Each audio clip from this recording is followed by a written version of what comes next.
নমস্কার বন্ধুরা, কেমন আছেন সবাই?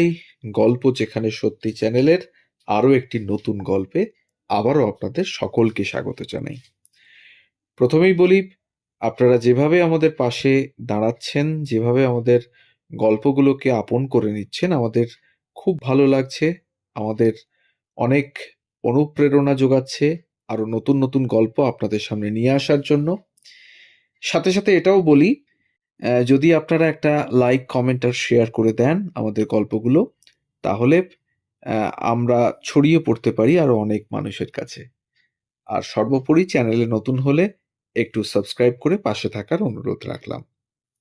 তাহলে শুরু করা যাক আজকের গল্প। অভিনেতা অভিনেত্রীরা রূপলী জগতের মানুষ।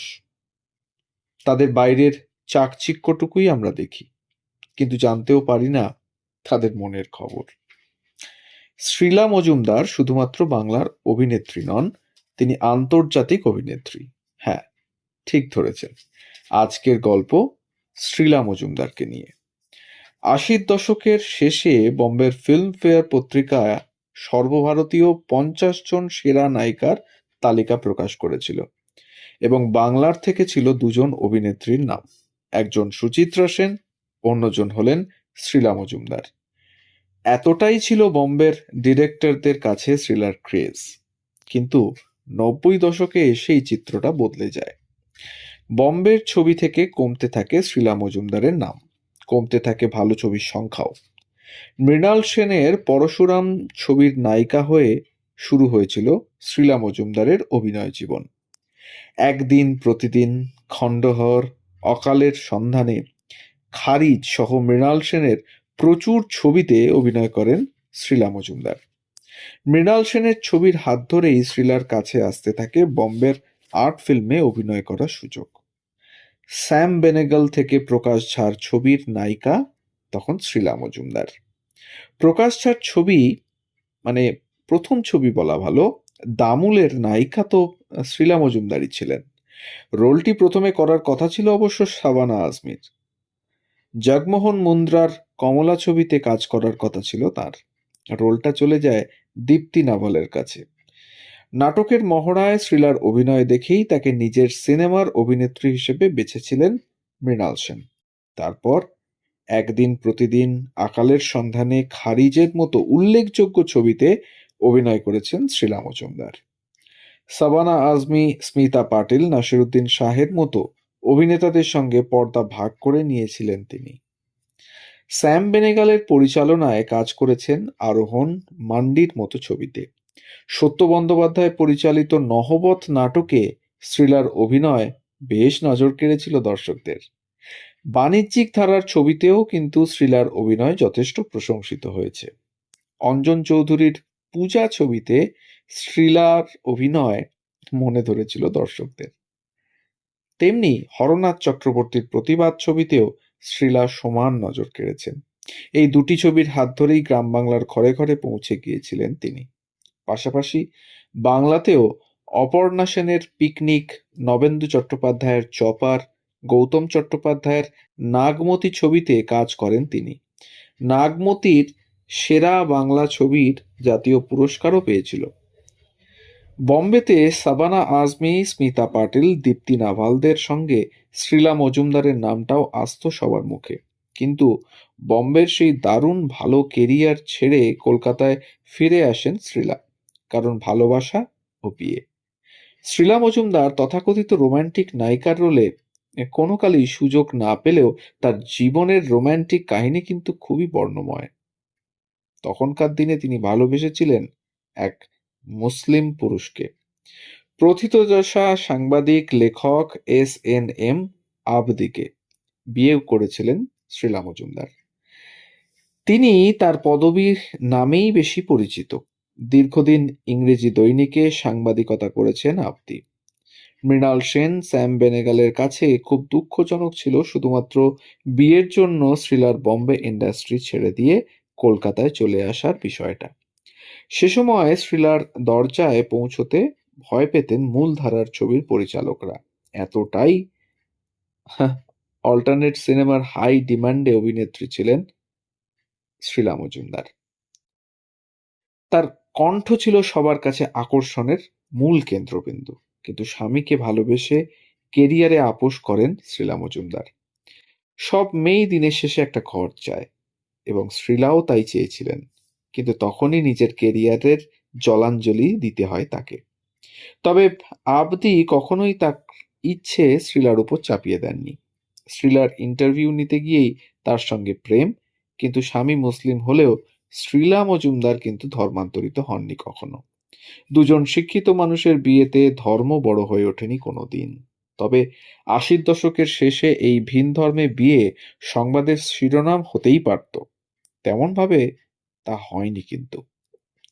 শ্রীলা মজুমদার এক সাক্ষাৎকারে জানিয়েছিলেন, এই বিয়ের জন্য বম্বে ছেড়ে আসা আমার কেরিয়ারে ছিল সব থেকে বড় ভুল। মধ্য গগনে বম্বের কেরিয়ার ছেড়ে দিয়েছিলাম ভালোবাসার জন্য, এবং কলকাতায় সংসার করতে এসে দেখলাম সব দায়িত্ব আমার একার কাঁধে পড়ে যাচ্ছে। সমস্ত সিদ্ধান্ত আমাকে একাই নিতে হতো। আবদি শুধু প্রতি মাসে একবার অতিথির মতো আমার কাছে আসতো। আবদি তখন সাংবাদিকতার কারণে দিল্লিতে থাকতো। সংসারের যাবতীয় দায়িত্ব আমার। আবদি স্বামী হিসেবে খুব ভালো, কিন্তু সংসারের সব সিদ্ধান্ত আমার কোটেই ফেলে দিত। একটা সময়ের পর দূরত্ব বাড়ল। তখন আমাদের একমাত্র ছেলে সোহেল ৯ বছরের। সোহেলের বাবা মায়ের দায়িত্ব একাই পালন করে গেছি আমি। আমি বেছে নিয়েছিলাম আমার কলকাতা আর আমার বিয়েকেই।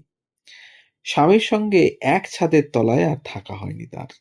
কলকাতায় বাণিজ্য সফল ছবিতেও অবশ্য শ্যামবর্ণ মেয়ের চরিত্রে, খুব দুঃখী কোনো একটি চরিত্রে শ্রীলা হয়ে উঠেছিলেন এক আইকনিক মুখ। বাস্তব জীবনের কথাই কি ফুটে উঠত পর্দায়? সংসার চালানোর জন্য মূল টাকা তো এসব ছবি করেই আনতে হতো শ্রীলা মজুমদারকে।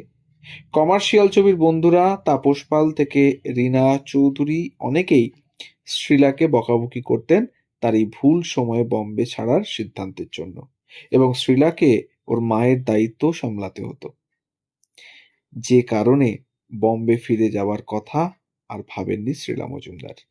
আসলে জল আর জীবন কারো জন্যে এক জায়গায় দাঁড়িয়ে থাকে না।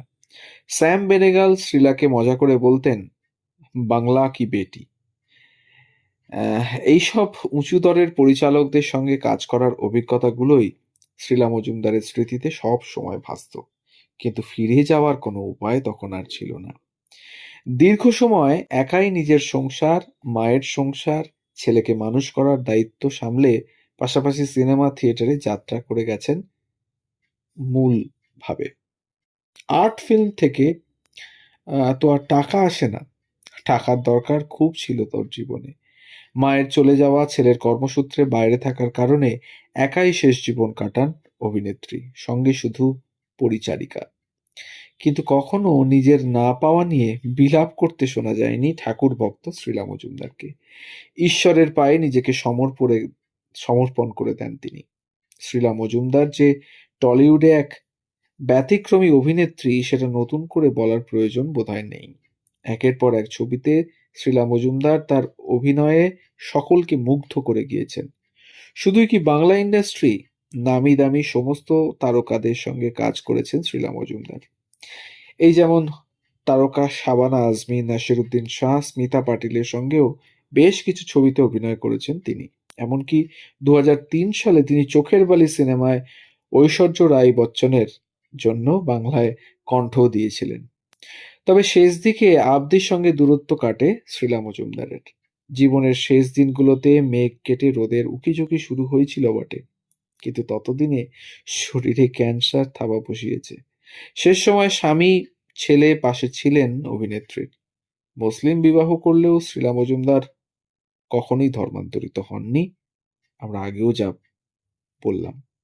তাই শেষ শয্যায় হিন্দু সধবার মতোই তার স্মৃতি ভরা ছিল লাল সিঁদুরে। সিঁদুর আলতায় চিতায় উঠলেন আকালের সন্ধানের দুগ্গা। এক অসামান্য অভিনেত্রীর জীবনের কিছু মূল্যবান তথ্য আপনাদের সামনে তুলে ধরলাম। তাই যদি আমাদের ইনফরমেশন আপনাদের ভালো লেগে থাকে এতটুকু, তাহলে অবশ্যই একটা লাইক আর কমেন্টের মাধ্যমে জানাবেন আপনারা কে কোথা থেকে দেখছেন এবং কিরকম লাগলো আমাদের আজকের গল্প। আর যদি আমাদের চ্যানেলে নতুন হন, অবশ্যই চ্যানেলটিকে সাবস্ক্রাইব করে একটু পাশে থাকার অনুরোধ রাখলাম। আর একটু ছড়িয়ে দেবেন শেয়ার করে আমাদের গল্পগুলো আপনাদের কাছের মানুষদের সাথে, যাতে আমরা আমাদের গল্পগুলো নিয়ে পৌঁছে যেতে পারি আরো অনেক মানুষের কাছে। সবাই ভালো থাকুন, সুস্থ থাকুন আর শুনতে থাকুন গল্প যেখানে সত্যি। ধন্যবাদ।